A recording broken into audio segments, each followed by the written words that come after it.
அண்மை செய்தியை பார்த்துக் கொண்டிருக்கிறோம். விழுப்புரம் மாவட்டம் தைலாபுரம் தோட்டத்தில் பாமக நிறுவனர் ராமதாஸ் தலைமையில் நிர்வாகக் குழு ஆலோசனைக் கூட்டம் 4 மணி நேரமாக நடைபெற்றது.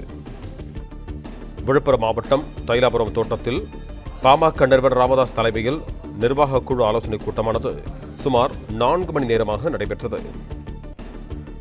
இதுகுறித்த கூடுதல் விவரங்களோடு இணைகிறார் எமது செய்தியாளர் சையது. வணக்கம் சையது, உங்களிடம் இருக்கும் தகவல்களை சொல்லுங்கள்.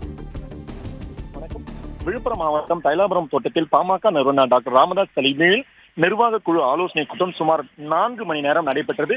இந்த ஆலோசனை கூட்டத்தில் கௌரவ தலைவர் GK மணி, அருள் MLA போன்ற முக்கிய நிர்வாகிகள் கலந்து கொண்டனர். இந்த நிர்வாக கூட்டத்தில் ஒற்றை தீர்மானம் நிறைவேற்றப்பட்டதாக தகவல் ஒன்று வெளியாகியுள்ளது. வருகின்ற 2026 தேர்தல் தன் தலைமையில்தான் சம்பந்தமாக நடைபெறும் அனைத்து கட்சி பணிகள், மாநாடுகள், பொதுக்கூட்டம் அந்தந்த மாவட்டத்தில் நடத்தும் தீர்மானம் நிறைவேற்றதாக தகவல் வெளியாகியுள்ளது. தான் தலைமையில் மட்டும்தான் கூட்டணி குறித்து பேசுவதாகவும் அந்த கூட்டத்தில் தீர்மானம் நிறைவேற்றப்பட்டுள்ளது. அன்புமணியை பற்றி தேவையில்லாத விமர்சனங்கள் வேண்டாம் எனவும், என்னை பற்றி அதாவது டாக்டர் ராமதாஸை பற்றி சமூக வலைதளங்களில் கருத்துக்கள் பதிவிட்டால் அதற்கு எதிரான கருத்துக்களை பலமாக பதிவிடுங்கள் என டாக்டர் ராமதாஸ் பேசியதாக தகவல் ஒன்று வெளியாகியுள்ளது.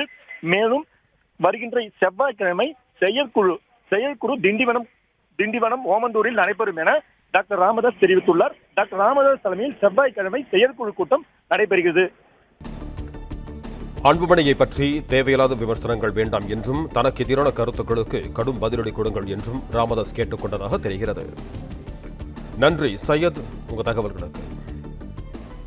பிளே ஸ்டோர் மற்றும் ஆப் ஸ்டோரில் இருந்து பாலிமர் செயலியை QR கோடு மூலம் பதிவிறக்கம் செய்யுங்கள். செய்திகளை உடனுக்குடன் பெறுங்கள்.